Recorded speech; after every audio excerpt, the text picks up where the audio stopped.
तो देह में हूँ मानूंगा तो मुझे फिर भोग की प्रवृत्ति होगी, क्योंकि खाऊंगा सुख आएगा, पीऊंगा सुख आएगा, काम भोग करूंगा सुख आएगा, गाना कान से सुनूंगा सुख आएगा। लेकिन जब ये ज्ञात हुआ मैं देह ही नहीं और मैं तो आप आनंद स्वरूप हूं, तो संसार के ये छोटे छोटे सुख का जो आकर्षण है वो रहेगा कहां? रह ही नहीं सकता। तो विवेक अगर सही से बन जाएगा तो वैराग्य करना नहीं पड़ेगा, वैराग्य सहजता से आ जाएगा।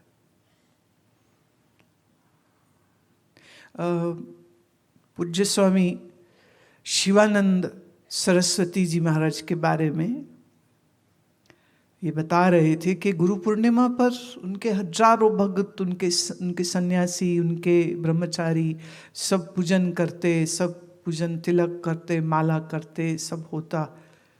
और शाम के समय पर वो अपनी कुटिया में बैठे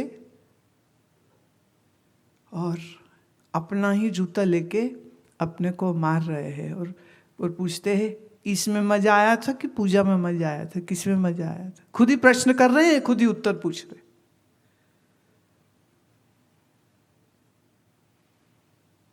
महात्माओं की बड़ी अजब लीला होती। अब मैं स्वामी जी हूं, मैं इतने लोगों का गुरु हूं, वो मेरी पूजा कर रहे और भीतर भीतर मजे अगर आ रहे हैं तो ये भी देवभाव हो जाएगा। आत्मदृष्टि से गुरुर नैव शिष्य चिदानंद रूपा शिवोहम शिवोहम। उनके एक शिष्य ने कहा गुरुदेव ये आप क्या कर रहे हैं? तो हंस के कहते पूछ रहा था इससे किसमें मजा आता है। बोले महाराज पर आप ऐसा क्यों करें? कहते अच्छा रहता है, बराबर हो जाता है हिसाब। You will be slave of the worldly stuff and objects if you are hoping to gain your joy, your happiness from these worldly objects. Then you cannot certainly have dispassion in your mind, because you are enslaved to that happiness which you get from a wife or a husband or children or food or drink or clothes or car or this or that. Once you are focused on to this fact that all what you are seeing is transient, is mortal, isn't going to stay for long, and I am the one who is Atma, neither body nor mind nor the senses nor the subconscious. I am the pure Satchitananda. Then the slavery of the world is gone. वैराग्य करना नहीं पड़ेगा, वैराग्य होएगा। अच्छा आपको कोई खीर दे कि लो खीर खाओ, पर फिर धीरे धीरे जाते जाते कही जाए इसमें जहर है, खाएंगे? बड़ी सुंदर है, चांदी का वर्क लगा हुआ, खाएंगे? बादाम पिस्ता ऊपर पड़ा हो, खाएंगे? कितना मुश्किल होगा उस खीर को छोड़ना, बोलो? जरा भी नहीं। तो वैराग्य किसको कहते हैं? सारा संसार वो चांदी की वर्क लगा खीर जैसा है, पर तुम्हें पता है ये जहरीला है। बात खत्म हो गई, बात खत्म। अभी एक आंख बंद करके बैठे मैं खीर देखूंगा नहीं देखूंगा तो खाने का मन हो जाएगा, तो हम कहेंगे मूर्ख है।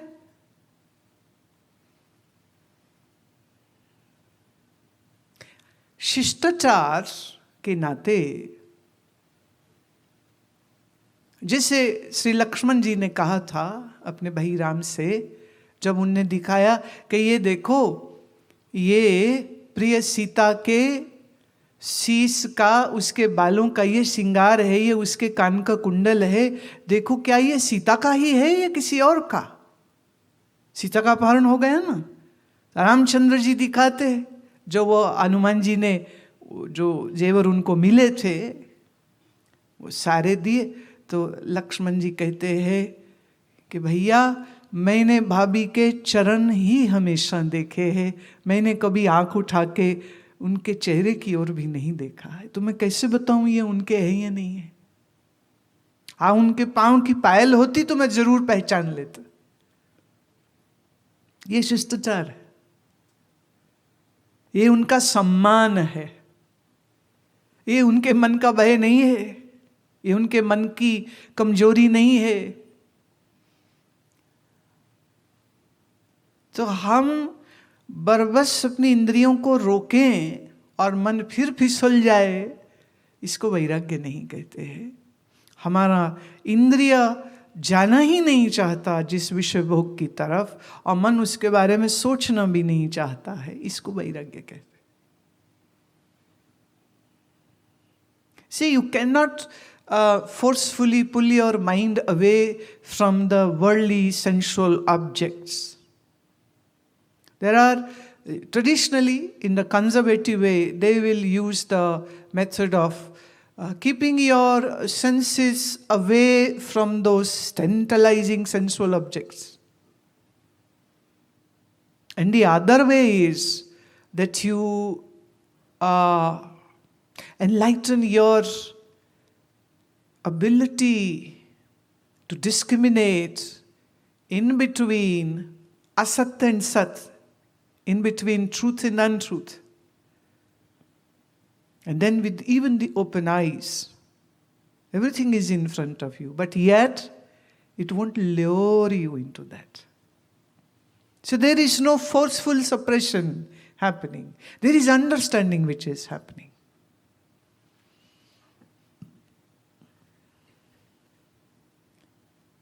Being intelligent, it will very smoothly take you closer to seeing everything, and in perspective, you are able to make an assessment. Can this thing give me eternal joy? If no, then I shouldn't waste my time after that. एक आदमी अरबों रुपया कमा के दुखी हो रहा है, तो उसका अरब रुपया देख के तुम्हें अभी भी लालच अगर आ रहा है कि मेरे पास अरबों हो, तो तुम मूर्ख हो। और वो अरबपति कह रहा है कि इस पैसे से मुझे सुख तो नहीं मिला, हाँ चीज़ें मैंने ज़रूर खरीद ली। तो उसके इस अनुभव से आप ज्ञान लेके आप अपने आप को समझा सकते हो कि पागलों की तरह अब अरबों के पीछे नहीं भागना, बात खत्म।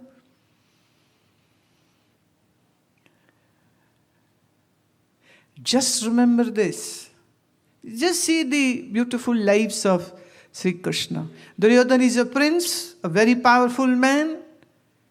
And Bidar, he has given a resignation from his post of minister. So he is living in a very humble house. There is invitation from Duryodhana the prince and from Bidar, a humble devotee.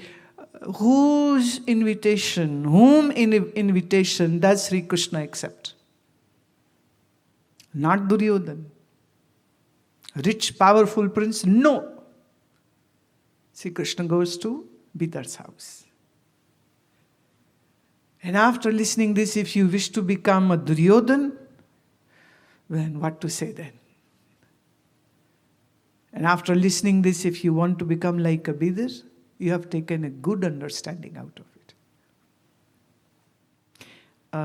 कर्तव्य कर्तव्य का प्रश्न है कि मैं ये जानना चाहता हूँ कि क्या सनातन धर्म ही धर्म था पूर्व में, और अगर हाँ तो फिर उसके बाद ये जो अलग अलग धर्मों और भगवानों का जो विचार बना, ये कहाँ से आया और कैसे आया?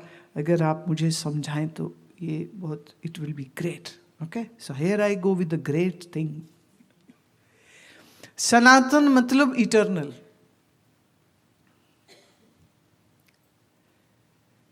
The eternal principle never changes.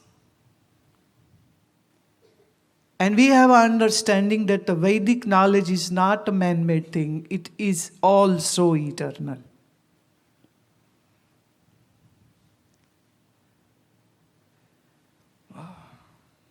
Recognizing that eternal principles is called understanding the eternal dharma.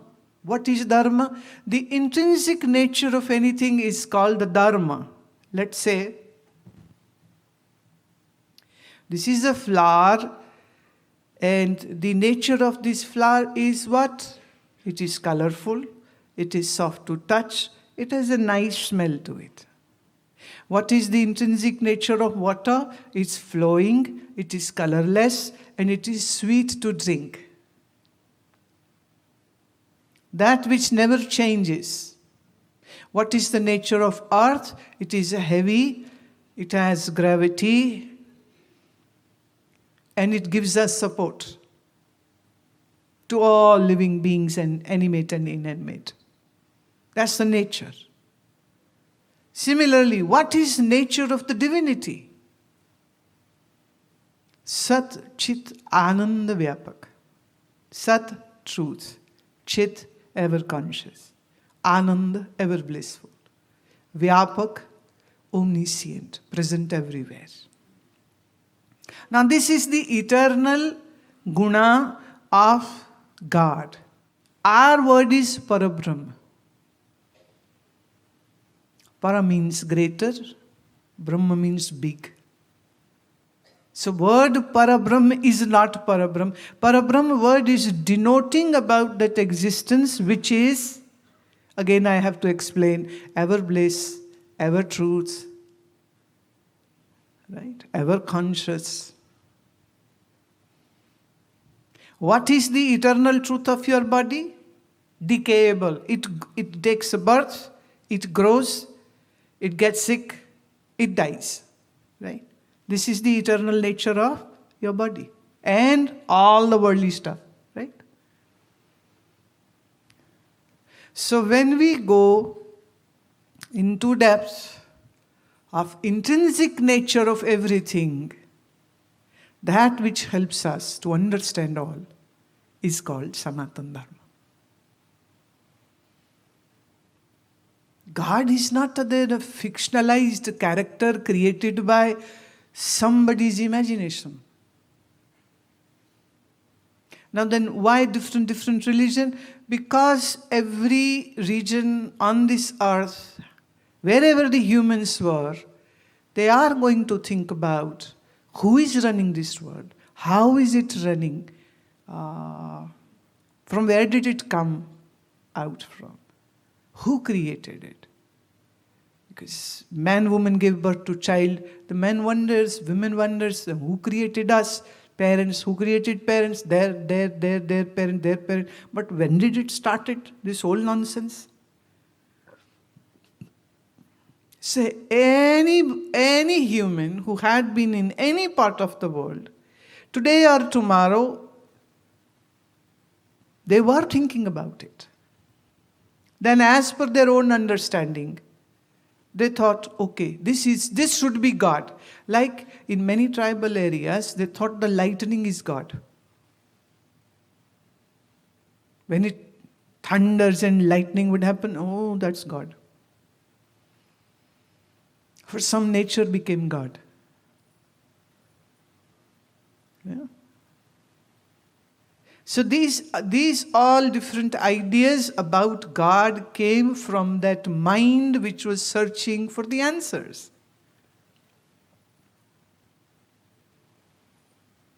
Now, how would you know what you are believing is true or not?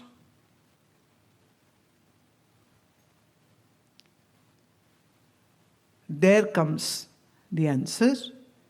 The eternal Vedic knowledge gives you the understanding about what the truth is. जो उस सनातन सत्य की ओर हमें समझने का ज्ञान विज्ञान देता है, हम उसको सनातन धर्म कहते हैं. अब इस सनातन धर्म में अलग अलग सोच और विचारधारा रखने वाले लोग भी हैं, जैसे सांख्य दर्शन, जैसे योग. सांख्य में भी निरीश्वरवादी, वो कहते ईश्वर नहीं है, एक है, वो कहते ईश्वरवादी है. पूर्व मीमांसा है, वेदांत है, भक्ति के जितने आचार्य हैं उन्होंने अपना अपना विचार दिया। ब्रह्मा विष्णु महेश, विष्णु के अवतार, शिव के अवतार आदि, ये सब हमको डिटेल से वर्णन मिलता है पुराण में।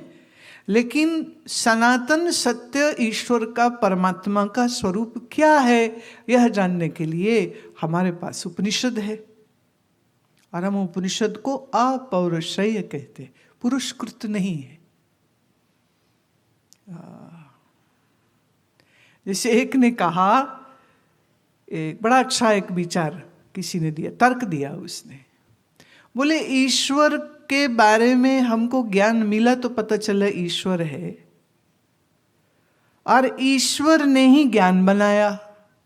अपौरुषेय इसीलिए वेद को बोलते, बोले तो ईश्वर ने अगर ज्ञान बनाया तो क्या कभी कोई ऐसा समय था जब ईश्वर भी अज्ञानी था?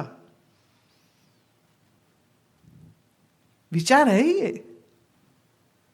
अच्छा, अगर ईश्वर हम मान लें कि ज्ञानी था, तो ज्ञानी ने ज्ञान को फिर अलग से उत्पन्न करने की क्यों सोच करी? वो किसका अज्ञान दूर कर रहा था? फिर उन्होंने विचार दिया, ज्ञान पहले कि ईश्वर पहले? ईश्वर से ज्ञान हुआ कि ईश्वर है, इस ज्ञान के बाद पता चला कि ईश्वर है।